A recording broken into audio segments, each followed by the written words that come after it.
ओम श्री गणेशाय नमः। अथ श्री गौरी गिरीश स्तोत्रम्। चंद्रार्ध प्रविभासि मस्तकतटौ तंद्राविहीनौ सदा भक्तौध प्रतिपालने निजतनु छायाजितार्कायुतौ शृंगाद्रिस्थ विवाह मंडपगतौ कारुण्यवारान्निधि कल्याणं तनुतां समस्त जगतां गौरी गिरीशौ मुदा अन्योन्यार्चन तत्परो मधुरवाक् संतोषितान्योन्यकौ चंद्रार्धांचितशेखरौ प्रणमता मिष्टार्थदौ सत्वरम् शृंगाद्रिस्थ विवाह मंडपगतौ शृंगारजन्मावनी कल्याणं तनुतां समस्त जगतां गौरी गिरीशौ मुदा सौदर्येण परस्परं प्रमुदिता वन्योन्यचित्तस्थितौ राकाचन्द्रसमानवक्त्रकमलौ पादाब्जकालंकृतौ शृंगाद्रिस्थ विवाह मंडपगतौ गंगातटावासिनौ कल्याणं तनुतां समस्त जगतां गौरी गिरीशौ मुदा सिंहोशाग्रगति महोन्नतपदं सम्प्रापयन्तौ नतां नंहोराशि निवारणे कनिपुणौ ब्रह्मोग्रविष्णुर्चितौ शृंगाद्रिस्थ विवाह मंडपगतौ गांगेयभूषोज्ज्वलौ कल्याणं तनुतां समस्त जगतां गौरी गिरीशौ मुदा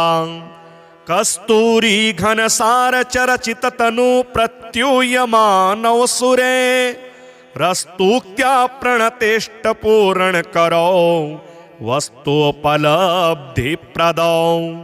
शृंगाद्रिस्थ विवाह मंडपगता वंगावधूतेन्दुभौ कल्याणं तनुतां समस्त जगतां गौरी गिरीशौ मुदा वाणी निरजित हंस कोकिल रवौ पाणीकृतांभोरुहौ वेणी केशवि निर्जिता हि चपलौ शोणी समानक्षमौ शृंगाद्रिस्थ विवाह मंडपगतौ तुंगेष्टजालप्रदौ कल्याणं तनुतां समस्त जगतां गौरी गिरीशौ मुदा कामापत्ति विभूति कारण दशौ सोमार्धभूषोज्ज्वलौ सामाम्नाय सुगीयमान चरितौ रामार्चितांघ्रिद्वयौ शृंगाद्रिस्थ विवाह मंडपगतौ माणिक्यभूषान्वितौ कल्याणं तनुतां समस्त जगतां गौरी गिरीशौ मुदा दंभाहंकृति दोष शून्य पुरुष है संभावनीयौ सदा जंभाराति मुखामरेन्द्र विनुतौ कुभात्मजाद्यर्चितौ शृंगाद्रिस्थ विवाह मंडपगतौ वाग्दान दीक्षाधरौ कल्याणं तनुतां समस्त जगतां गौरी गिरीशौ मुदा शापानुग्रह शक्तिदान निपुणौ तापापनोदक्षमौ सोपानक्रमतोऽधिकारिभिरुनु प्राप्यौष्यमासागरौ शृंगाद्रिस्थ विवाह मंडपगतौ लावण्यपाथोनिधि कल्याणं तनुतां समस्त जगतां गौरी गिरीशौ मुदा शोणाम्भोरुहतुल्यपादयुगलौ बाणार्चनातोषितौ वीणाधृङ्मुनिगीयमान विभवौ बालारुणाभाम्बरौ शृंगाद्रिस्थ विवाह मंडपगतौ तुल्याधिकैर्वर्जितौ कल्याणं तनुतां समस्तजगतां गौरीगिरीशौ मुदा चन्द्रार्धप्रविभासि मस्तकतटौ तन्द्राविहीनौ सदा भक्तौध प्रतिपालने निजतनु छायाजितार्कायुतौ शृङ्गाद्रिस्थविवाहमण्डपगतौ कारुण्यवारान्निधि कल्याणं तनुतां समस्तजगतां गौरीगिरीशौ मुदा अन्योन्यार्चन तत्परो मधुरवाक् संतोषितान्योन्यकौ चन्द्रार्धाञ्चितशेखरौ प्रणमता निष्ठार्थदौ सत्वरं शृङ्गाद्रिस्थविवाहमण्डपगतौ शृङ्गारजन्मावनि कल्याणं तनुतां समस्तजगतां गौरीगिरीशौ मुदा सौदर्येण परस्परं प्रमुदिता वन्योन्यचित्तस्थितौ राकाचन्द्रसमानवक्त्रकमलौ पादाब्जकालङ्कृतौ शृङ्गाद्रिस्थविवाहमण्डपगतौ गङ्गातटावासिनौ कल्याणं तनुतां समस्तजगतां गौरीगिरीशौ मुदा सिंहोशाग्रगतिमहोन्नतपदं सम्प्रापयन्तौ नतां नंहोराशिनिवारणे कनिपुणौ ब्रह्मोग्रविष्णुर्चितौ शृङ्गाद्रिस्थविवाहमण्डपगतौ गाङ्गेयभूषोज्ज्वलौ कल्याणं तनुतां समस्तजगतां गौरीगिरीशौ मुदा कस्तूरी घनसारचरचिततनु प्रत्यूयमानौ सुरे रस्तूक्त्या प्रणतेष्टपूरणकरौ वस्तुपलब्धिप्रदौ शृङ्गाद्रिस्थविवाहमण्डपगता वङ्गावधूतेन्दुभौ कल्याणं तनुतां समस्तजगतां गौरीगिरीशौ मुदा वाणी निर्जितहंसकोकिलरवौ पाणिकृताम्भोरुहौ वेणीकेशविनिर्जिता हि चपलौ शोणीसमानक्षमौ शृङ्गाद्रिस्थविवाहमण्डपगतौ तुङ्गेष्टजालप्रदौ कल्याणं तनुतां समस्तजगतां गौरीगिरीशौ मुदा कामापत्तिविभूतिकारणदशौ सोमार्धभूषोज्ज्वलौ सामाम्नाय सुगीयमानचरितौ रामार्चिताङ्घ्रिद्वयौ शृङ्गाद्रिस्थविवाहमण्डपगतौ माणिक्यभूषान्वितौ कल्याणं तनुतां समस्तजगतां गौरीगिरीशौ मुदा दम्भाहङ्कृतिदोषशून्यपुरुषः सम्भावनीयौ सदा जम्भारातिमुखामरेन्द्रविनुतौ कुभात्मजाद्यर्चितौ शृङ्गाद्रिस्थविवाहमण्डपगतौ वाग्दानदीक्षाधरौ कल्याणं तनुतां समस्तजगतां गौरीगिरीशौ मुदा शापानुग्रहशक्तिदाननिपुणौ तापापनोदक्षमौ सोपानक्रमतोऽधिकारिभिरुनु प्राप्यौष्यमासागरौ शृङ्गाद्रिस्थविवाहमण्डपगतौ लावण्यपाथोनिधि कल्याणं तनुतां समस्तजगतां गौरीगिरीशौ मुदा शोणाम्भोरुहतुल्यपादयुगलौ बाणार्चनातोषितौ वीणाधृङ्मुनिगीयमानविभवौ बालारुणाभाम्बरौ शृङ्गाद्रिस्थविवाहमण्डपगतौ तुल्याधिकैर्वर्जितौ कल्याणं तनुतां समस्तजगतां गौरीगिरीशौ मुदा चन्द्रार्धप्रविभासि मस्तकतटौ तन्द्राविहीनौ सदा भक्तौध प्रतिपालने निजतनु छायाजितार्कायुतौ शृङ्गाद्रिस्थविवाहमण्डपगतौ कारुण्यवारान्निधि कल्याणं तनुतां समस्तजगतां गौरीगिरीशौ मुदा अन्योन्यार्चन तत्परो मधुरवाक् संतोषितान्योन्यकौ चन्द्रार्धाञ्चितशेखरौ प्रणमता निष्टार्थदौ सत्वरं शृङ्गाद्रिस्थविवाहमण्डपगतौ शृङ्गारजन्मावनि कल्याणं तनुतां समस्तजगतां गौरीगिरीशौ मुदा सौदर्येण परस्परं प्रमुदिता वन्योन्यचित्तस्थितौ राकाचन्द्रसमानवक्त्रकमलौ पादाब्जकालङ्कृतौ शृङ्गाद्रिस्थविवाहमण्डपगतौ गङ्गातटावासिनौ कल्याणं तनुतां समस्तजगतां गौरीगिरीशौ मुदा सिंहोशाग्रगतिमहोन्नतपदं सम्प्रापयन्तौ नतां नंहोराशिनिवारणे कनिपुणौ ब्रह्मोग्रविष्णुर्चितौ शृङ्गाद्रिस्थविवाहमण्डपगतौ गाङ्गेयभूषोज्ज्वलौ कल्याणं तनुतां समस्तजगतां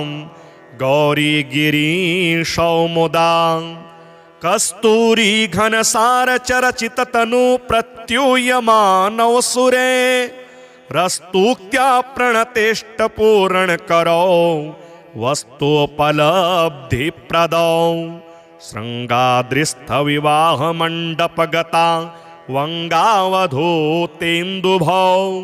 कल्याणं तनुतां समस्तजगतां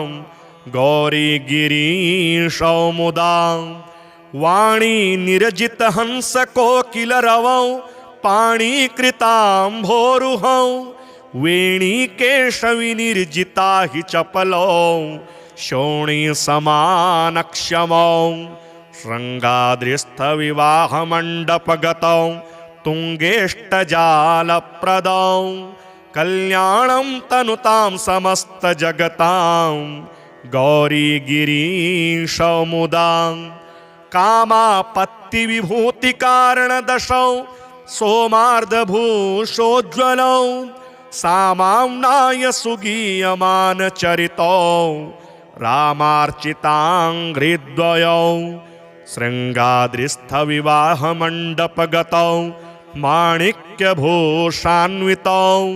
कल्याणं तनुतां समस्तजगतां गौरीगिरीशौ मुदा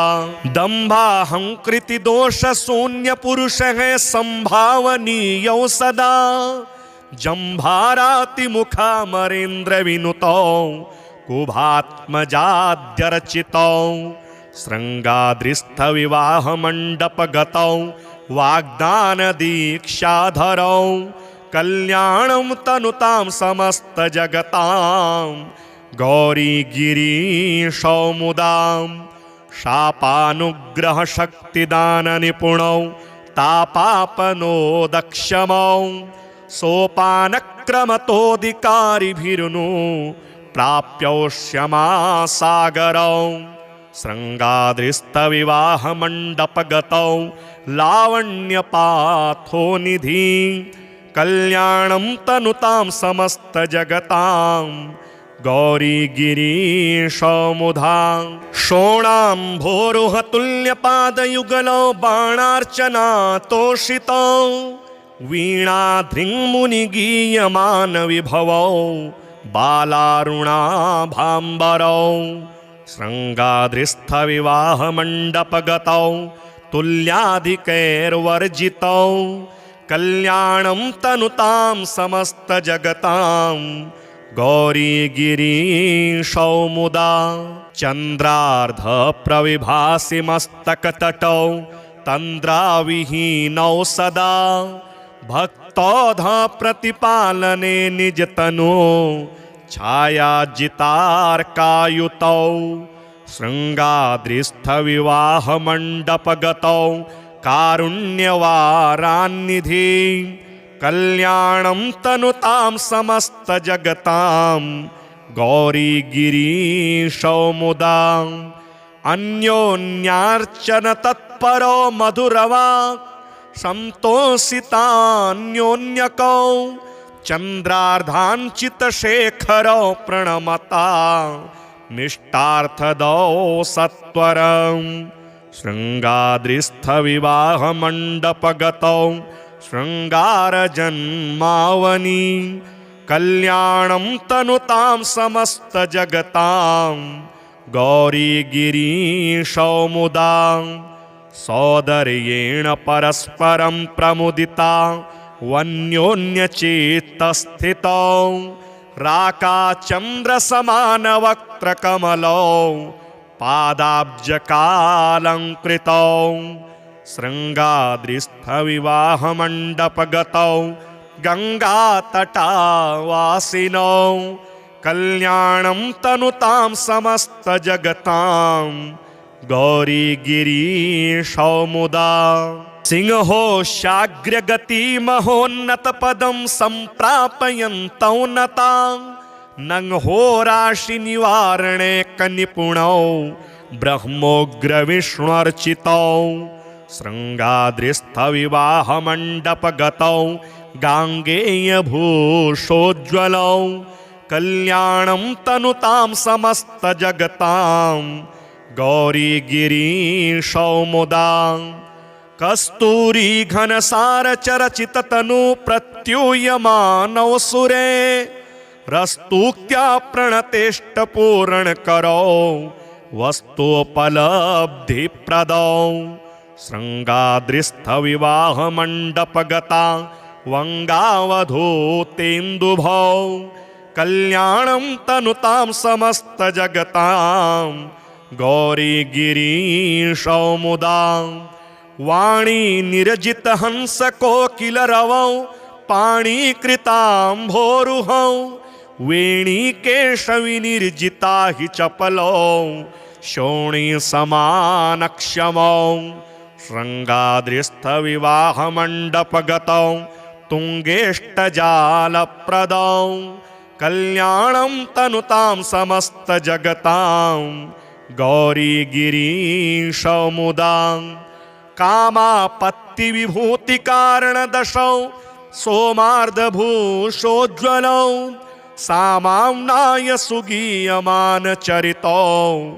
रामार्चिताङ्घ्रिद्वयौ शृङ्गाद्रिस्थविवाहमण्डपगतौ माणिक्यभूषान्वितौ कल्याणं तनुतां समस्तजगतां गौरीगिरीशौ मुदा दम्भाहङ्कृतिदोषशून्यपुरुषः सम्भावनीयौ सदा जम्भारातिमुखामरेन्द्रविनुतौ कुभात्मजाद्यर्चितौ शृङ्गाद्रिस्थविवाहमण्डपगतौ वाग्दानदीक्षाधरौ कल्याणं तनुतां समस्तजगतां गौरीगिरीशौ मुदा शापानुग्रहशक्तिदाननिपुणौ तापापनोदक्षमौ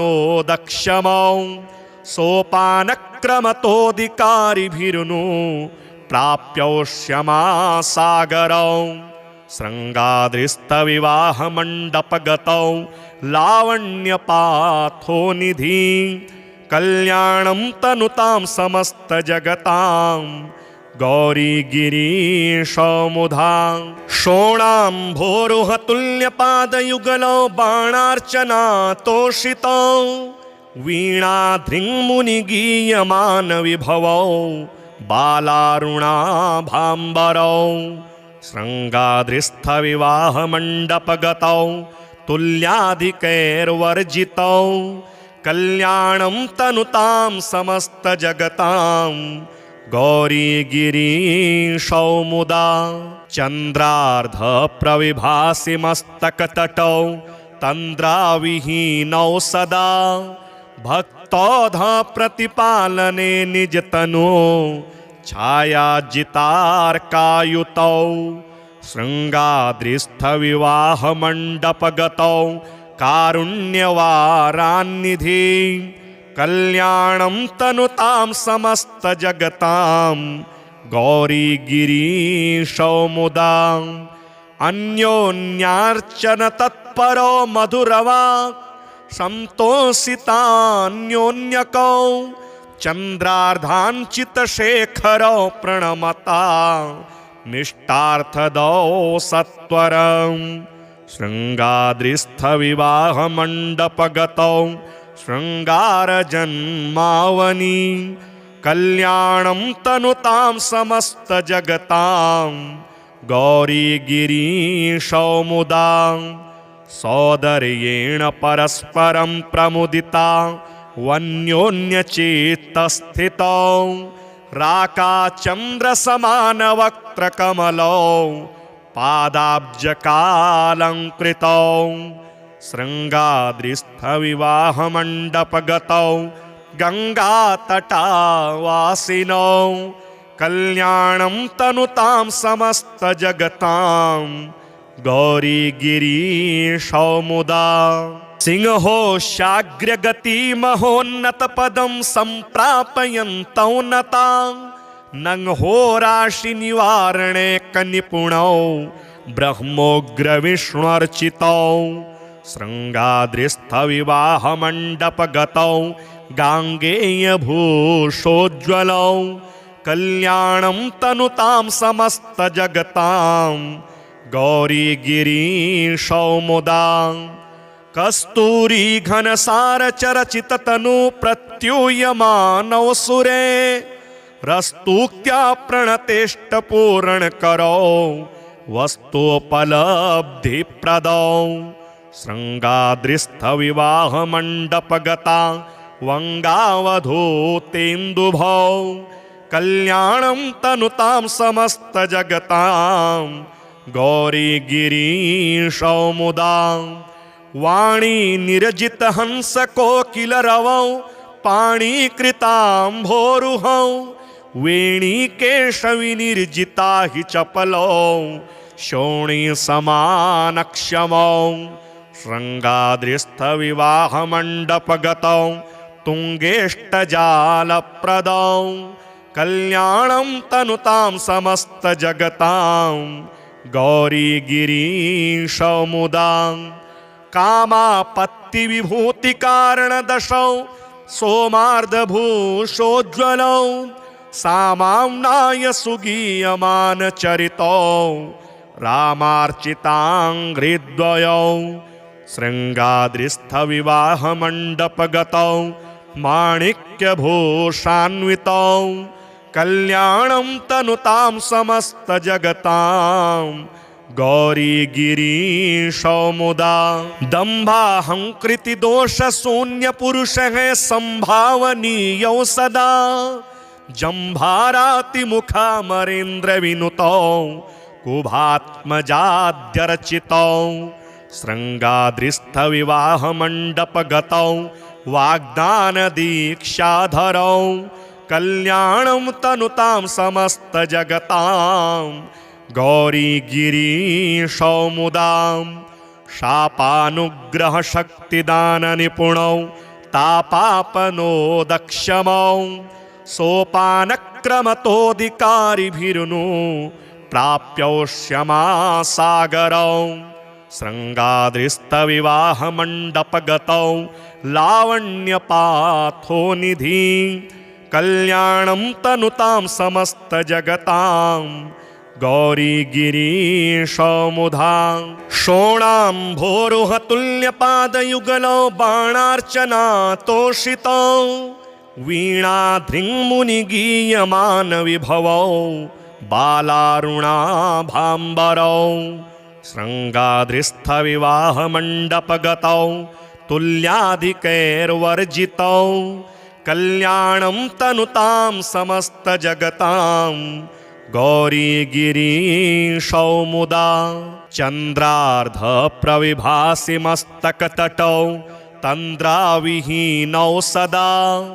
भक्तौध प्रतिपालने निजतनु छायाजितार्कायुतौ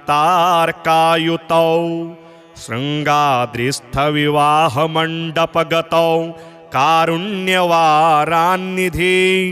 कल्याणं तनुतां समस्तजगतां गौरीगिरीशौ मुदा अन्योन्यार्चन तत्परो मधुरवाक् संतोषितान्योन्यकौ चन्द्रार्धाञ्चितशेखरौ प्रणमता निष्टार्थदौ सत्वरम् शृङ्गाद्रिस्थविवाहमण्डपगतौ शृङ्गारजन्मावनि कल्याणं तनुतां समस्तजगतां गौरीगिरीशौ मुदा सौदर्येण परस्परं प्रमुदिता वन्योन्यचित्तस्थितौ राकाचन्द्रसमानवक्त्रकमलौ पादाब्जकालङ्कृतौ शृङ्गाद्रिस्थविवाहमण्डपगतौ गङ्गातटावासिनौ कल्याणं तनुतां समस्तजगतां गौरीगिरीशौ मुदा सिंहोशाग्रगतिमहोन्नतपदं सम्प्रापयन्तौ नता नंहोराशिनिवारणे कनिपुणौ ब्रह्मोग्रविष्णुर्चितौ शृङ्गाद्रिस्थविवाहमण्डपगतौ गाङ्गेयभूषोज्ज्वलौ कल्याणं तनुतां समस्तजगतां गौरीगिरीशौ मुदा कस्तूरीघनसारचरचिततनु प्रत्यूयमानौ सुरे रस्तुक्त्या प्रणतेष्टपूरणकरौ वस्तुपलब्धिप्रदौ शृङ्गाद्रिस्थविवाहमण्डपगता वङ्गावधूतेन्दुभौ कल्याणं तनुतां समस्तजगतां गौरीगिरीशौ मुदा वाणी निरजितहंसकोकिलरवौ पाणीकृताम्भोरुहौ वेणीकेशविनिर्जिता हि चपलौ शोणीसमानक्षमौ शृङ्गाद्रिस्थविवाहमण्डपगतौ तुङ्गेष्टजालप्रदौ कल्याणं तनुतां समस्तजगतां गौरीगिरीशौ मुदा कामापत्तिविभूतिकारणदशौ सोमार्धभूषोज्ज्वलौ सामाम्नाय सुगीयमानचरितौ रामार्चिताङ्घ्रिद्वयौ शृङ्गाद्रिस्थविवाहमण्डपगतौ माणिक्यभूषान्वितौ कल्याणं तनुतां समस्तजगतां गौरीगिरीशौ मुदा दम्भाहङ्कृतिदोषशून्यपुरुषः सम्भावनीयौ सदा जम्भारातिमुखामरेन्द्रविनुतौ कुभात्मजाद्यर्चितौ शृङ्गाद्रिस्थविवाहमण्डपगतौ वाग्दानदीक्षाधरौ कल्याणं तनुतां समस्तजगतां गौरीगिरीशौ मुदा शापानुग्रहशक्तिदाननिपुणौ तापापनोदक्षमौ सोपानक्रमतोऽधिकारिभिरुनु प्राप्यौष्यमासागरौ शृङ्गाद्रिस्थविवाहमण्डपगतौ लावण्यपाथो निधि कल्याणं तनुतां समस्तजगतां गौरीगिरीशमुधां शोणाम्भोरुहतुल्यपादयुगलौ बाणार्चनातोषितौ वीणाधृङ्मुनिगीयमानविभवौ बालारुणाभाम्बरौ शृङ्गाद्रिस्थविवाहमण्डपगतौ तुल्याधिकैर्वर्जितौ कल्याणं तनुतां समस्तजगतां गौरीगिरीशौ मुदा चन्द्रार्धप्रविभासि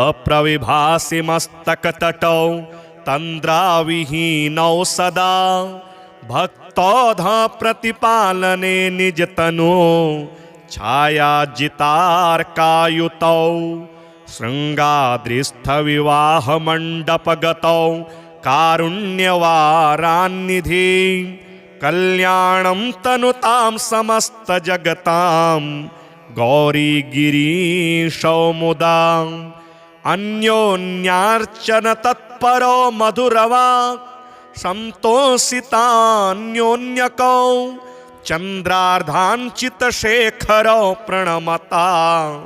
मिष्टार्थदौ सत्वरं शृङ्गाद्रिस्थविवाहमण्डपगतौ शृङ्गारजन्मावनि कल्याणं तनुतां समस्तजगतां गौरीगिरीशौ मुदा सौदर्येण परस्परं प्रमुदिता वन्योन्यचित्तस्थितौ राकाचन्द्रसमानवक्त्रकमलौ पादाब्जकालङ्कृतौ शृङ्गाद्रिस्थविवाहमण्डपगतौ गङ्गातटावासिनौ कल्याणं तनुतां समस्तजगतां गौरीगिरीशौ मुदा सिंहो शाग्रगतिमहोन्नतपदं सम्प्रापयन्तौ नता नंहोराशिनिवारणे कनिपुणौ ब्रह्मोग्रविष्णुर्चितौ शृङ्गाद्रिस्थविवाहमण्डपगतौ गाङ्गेयभूषोज्ज्वलौ कल्याणं तनुतां समस्तजगतां गौरीगिरीशौ मुदा कस्तूरी घनसारचरचिततनु प्रत्यूयमानौ सुरे रस्तूक्त्या प्रणतेष्टपूरणकरौ वस्तुपलब्धिप्रदौ शृङ्गाद्रिस्थविवाहमण्डपगता वङ्गावधूतेन्दुभौ कल्याणं तनुतां समस्तजगतां गौरीगिरीशौ मुदा वाणी निरजितहंसकोकिलरवौ पाणिकृताम्भोरुहौ वेणीकेशविनिर्जिता हि चपलौ शोणीसमानक्षमौ शृङ्गाद्रिस्थविवाहमण्डपगतौ तुङ्गेष्टजालप्रदौ कल्याणं तनुतां समस्तजगतां गौरीगिरीशौ मुदा कामापत्तिविभूतिकारणदशौ सोमार्धभूषोज्ज्वलौ सामाम्नाय सुगीयमानचरितौ रामार्चिताङ्घ्रिद्वयौ शृङ्गाद्रिस्थविवाहमण्डपगतौ माणिक्यभूषान्वितौ कल्याणं तनुतां समस्तजगतां गौरीगिरीशौ मुदा दम्भाहङ्कृतिदोषशून्यपुरुषः सम्भावनीयौ सदा जम्भारातिमुखामरेन्द्रविनुतौ कुभात्मजाद्यर्चितौ शृङ्गाद्रिस्थविवाहमण्डपगतौ वाग्दानदीक्षाधरौ कल्याणं तनुतां समस्तजगतां गौरीगिरीशौ मुदा शापानुग्रहशक्तिदाननिपुणौ तापापनोदक्षमौ सोपानक्रमतोऽधिकारिभिरुनु प्राप्यौष्यमासागरौ शृङ्गाद्रिस्थविवाहमण्डपगतौ लावण्यपाथो निधि कल्याणं तनुतां समस्तजगतां गौरीगिरीशमुधा शोणाम्भोरुहतुल्यपादयुगलौ बाणार्चनातोषितौ वीणाधृङ्मुनिगीयमानविभवौ बालारुणाभाम्बरौ शृङ्गाद्रिस्थविवाहमण्डपगतौ तुल्याधिकैर्वर्जितौ कल्याणं तनुतां समस्तजगतां गौरीगिरीशौ मुदा चन्द्रार्धप्रविभासि मस्तकतटौ तन्द्राविहीनौ सदा भक्तौध प्रतिपालने निजतनु छायाजितार्कायुतौ शृङ्गाद्रिस्थविवाहमण्डपगतौ कारुण्यवारान्निधि कल्याणं तनुतां समस्तजगतां गौरीगिरीशौ मुदा अन्योन्यार्चनतत्परो मधुरवाक् सन्तोषितान्योन्यकौ चन्द्रार्धाञ्चितशेखरौ प्रणमता मिष्टार्थदौ सत्वरं शृङ्गाद्रिस्थविवाहमण्डपगतौ शृङ्गारजन्मावनि कल्याणं तनुतां समस्तजगतां गौरीगिरीशौ मुदा सौदर्येण परस्परं प्रमुदिता वन्योन्यचित्तस्थितौ राकाचन्द्रसमानवक्त्रकमलौ पादाब्जकालङ्कृतौ शृङ्गाद्रिस्थविवाहमण्डपगतौ गङ्गातटावासिनौ कल्याणं तनुतां समस्तजगतां गौरीगिरीशौ मुदा सिंहोशाग्रगतिमहोन्नतपदं सम्प्रापयन्तौ नता नंहोराशिनिवारणे कनिपुणौ ब्रह्मोग्रविष्णुर्चितौ शृङ्गाद्रिस्थविवाहमण्डपगतौ गाङ्गेयभूषोज्ज्वलौ कल्याणं तनुतां समस्तजगतां गौरीगिरीशौ मुदा कस्तूरी घनसारचरचिततनु प्रत्यूयमानौ सुरे रस्तूक्त्या प्रणतेष्टपूरणकरौ वस्तुपलब्धिप्रदौ शृङ्गाद्रिस्थविवाहमण्डपगता वङ्गावधूतेन्दुभौ कल्याणं तनुतां समस्तजगतां गौरीगिरीशौ मुदा वाणी निरजितहंसकोकिलरवौ पाणिकृताम्भोरुहौ वेणीकेशविनिर्जिता हि चपलौ शोणीसमानक्षमौ शृङ्गाद्रिस्थविवाहमण्डपगतौ तुङ्गेष्टजालप्रदौ कल्याणं तनुतां समस्तजगतां गौरीगिरीशौ मुदा कामापत्तिविभूतिकारणदशौ सोमार्धभूषोज्ज्वलौ सामाम्नाय सुगीयमानचरितौ रामार्चिताङ्घ्रिद्वयौ शृङ्गाद्रिस्थविवाहमण्डपगतौ माणिक्यभूषान्वितौ कल्याणं तनुतां समस्तजगतां गौरीगिरीशौ मुदा दम्भाहङ्कृतिदोषशून्यपुरुषः सम्भावनीयौ सदा जम्भारातिमुखामरेन्द्रविनुतौ कुभात्मजाद्यर्चितौ शृङ्गाद्रिस्थविवाहमण्डपगतौ वाग्दानदीक्षाधरौ कल्याणं तनुतां समस्तजगतां गौरीगिरीशौ मुदा शापानुग्रहशक्तिदाननिपुणौ तापापनोदक्षमौ सोपानक्रमतोऽधिकारिभिरुनु प्राप्यौ क्षमासागरौ शृङ्गाद्रिस्तविवाहमण्डपगतौ लावण्यपाथोनिधि कल्याणं तनुतां समस्तजगतां गौरीगिरीशमुधा शोणाम्भोरुहतुल्यपादयुगलौ बाणार्चनातोषितौ वीणाधृङ्मुनिगीयमानविभवौ बालारुणाभाम्बरौ शृङ्गाद्रिस्थविवाहमण्डपगतौ तुल्याधिकैर्वर्जितौ कल्याणं तनुतां समस्तजगतां गौरीगिरीशौ मुदा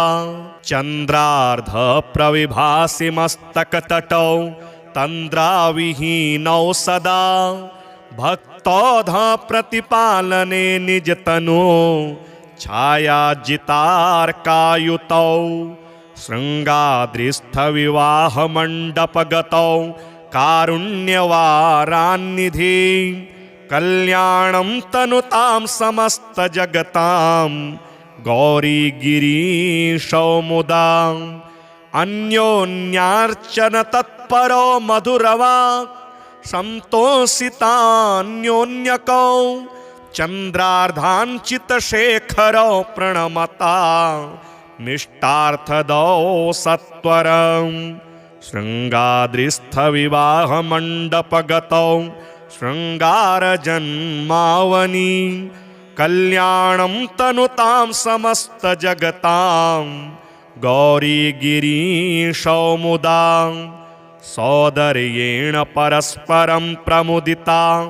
वन्योन्यचित्तस्थितौ राकाचन्द्रसमानवक्त्रकमलौ पादाब्जकालङ्कृतौ शृङ्गाद्रिस्थविवाहमण्डपगतौ गङ्गातटावासिनौ कल्याणं तनुतां समस्तजगतां गौरीगिरीशौ मुदा सिंहोशाग्रगतिमहोन्नतपदं सम्प्रापयन्तौ नतां नंहोराशिनिवारणे कनिपुणौ ब्रह्मोग्रविष्णुर्चितौ शृङ्गाद्रिस्थविवाहमण्डपगतौ गाङ्गेयभूषोज्ज्वलौ कल्याणं तनुतां समस्तजगतां गौरीगिरीशौ मुदा कस्तूरी घनसारचरचिततनु प्रत्यूयमानौ सुरे रस्तुक्त्या प्रणतेष्टपूरणकरौ वस्तुपलब्धिप्रदौ शृङ्गाद्रिस्थविवाहमण्डपगता वङ्गावधूतेन्दुभौ कल्याणं तनुतां समस्तजगतां गौरीगिरीशौ मुदा वाणी निरजितहंसकोकिलरवौ पाणिकृताम्भोरुहौ वेणीकेशविनिर्जिता हि चपलौ शोणीसमानक्षमौ शृङ्गाद्रिस्थविवाहमण्डपगतौ तुङ्गेष्टजालप्रदौ कल्याणं तनुतां समस्तजगतां गौरीगिरीशौ मुदा कामापत्तिविभूतिकारणदशौ सोमार्धभूषोज्ज्वलौ सामाम्नाय सुगीयमानचरितौ रामार्चिताङ्घ्रिद्वयौ शृङ्गाद्रिस्थविवाहमण्डपगतौ माणिक्यभूषान्वितौ कल्याणं तनुतां समस्तजगतां गौरीगिरीशौ मुदा दम्भाहङ्कृतिदोषशून्यपुरुषः सम्भावनीयौ सदा जम्भारातिमुखामरेन्द्रविनुतौ कुभात्मजाद्यर्चितौ शृङ्गाद्रिस्थविवाहमण्डपगतौ वाग्दानदीक्षाधरौ कल्याणं तनुतां समस्तजगतां गौरीगिरीशौ मुदा शापानुग्रहशक्तिदाननिपुणौ तापापनोदक्षमौ सोपानक्रमतोऽधिकारिभिरुनु प्राप्योष्यमासागरौ शृङ्गाद्रिस्तविवाहमण्डपगतौ लावण्यपाथो निधि कल्याणं तनुतां समस्तजगतां गौरीगिरीशमुधा शोणाम्भोरुहतुल्यपादयुगलौ बाणार्चनातोषितौ वीणाधृङ्मुनिगीयमानविभवौ बालारुणाभाम्बरौ शृङ्गाद्रिस्थविवाहमण्डपगतौ तुल्याधिकैर्वर्जितौ कल्याणं तनुतां समस्तजगतां गौरीगिरीशमुदा चन्द्रार्धप्रविभासि मस्तकतटौ तन्द्राविहीनौ सदा भक्तौध प्रतिपालने निजतनु छायाजितार्कायुतौ शृङ्गाद्रिस्थविवाहमण्डपगतौ कारुण्यवारान्निधि कल्याणं तनुतां समस्तजगतां गौरीगिरीशमुदा अन्योन्यार्चनतत्परो मधुरवाक् सन्तोषितान्योन्यकौ चन्द्रार्धाञ्चितशेखरौ प्रणमता निष्ठार्थदौ सत्वरं शृङ्गाद्रिस्थविवाहमण्डपगतौ शृङ्गारजन्मावनि कल्याणं तनुतां समस्तजगतां गौरीगिरीशमुदा सौदर्येण परस्परं प्रमुदिता वन्योन्यचित्तस्थितौ राकाचन्द्रसमानवक्त्रकमलौ पादाब्जकालङ्कृतौ शृङ्गाद्रिस्थविवाहमण्डपगतौ गङ्गातटावासिनौ कल्याणं तनुतां समस्तजगतां गौरीगिरीशमुदा सिंहोशाग्रगतिमहोन्नतपदं सम्प्रापयन्तौ नतां नंहोराशिनिवारणे कनिपुणौ ब्रह्मोग्रविष्णुर्चितौ शृङ्गाद्रिस्थविवाहमण्डपगतौ गाङ्गेयभूषोज्ज्वलौ कल्याणं तनुतां समस्तजगतां गौरीगिरीशमुदा कस्तूरी घनसारचरचिततनु प्रत्यूयमानौ सुरे रस्तूक्त्या प्रणतेष्टपूरणकरौ वस्तुपलब्धिप्रदौ शृङ्गाद्रिस्थविवाहमण्डपगता वङ्गावधूतेन्दुभौ कल्याणं तनुतां समस्तजगतां गौरीगिरीशमुदा वाणी निर्जितहंसकोकिलरवौ पाणिकृताम्भोरुहौ वेणीकेशविनिर्जिता हि चपलौ शोणीसमानक्षमौ शृङ्गाद्रिस्थविवाहमण्डपगतौ तुङ्गेष्टजालप्रदौ कल्याणं तनुतां समस्तजगतां गौरीगिरीशमुदा कामापत्तिविभूतिकारणदशौ सोमार्धभूषोज्ज्वलौ सामाम्नाय सुगीयमानचरितौ रामार्चिताङ्घ्रिद्वयौ शृङ्गाद्रिस्थविवाहमण्डपगतौ माणिक्यभूषान्वितौ कल्याणं तनुतां समस्तजगतां गौरीगिरीशमुदा दम्भाहङ्कृतिदोषशून्यपुरुषः सम्भावनीयौ सदा जम्भारातिमुखामरेन्द्रविनुतौ कुभात्मजाद्यर्चितौ शृङ्गाद्रिस्थविवाहमण्डपगतौ वाग्दानदीक्षाधरौ कल्याणं तनुतां समस्तजगतां गौरीगिरीशमुदा शापानुग्रहशक्तिदाननिपुणौ तापापनोदक्षमौ सोपानक्रमतोऽधिकारिभिर्नु प्राप्योष्यमासागरौ शृङ्गाद्रिस्तविवाहमण्डपगतौ लावण्यपाथो निधि कल्याणं तनुतां समस्तजगतां गौरीगिरीशमुधा शोणाम्भोरुहतुल्यपादयुगलौ बाणार्चना तोषितौ वीणाधृङ्मुनिगीयमानविभवौ बालारुणाभाम्बरौ शृङ्गाद्रिस्थविवाहमण्डपगतौ तुल्याधिकैर्वर्जितौ कल्याणं तनुतां समस्तजगतां गौरीगिरीशौ मुदा।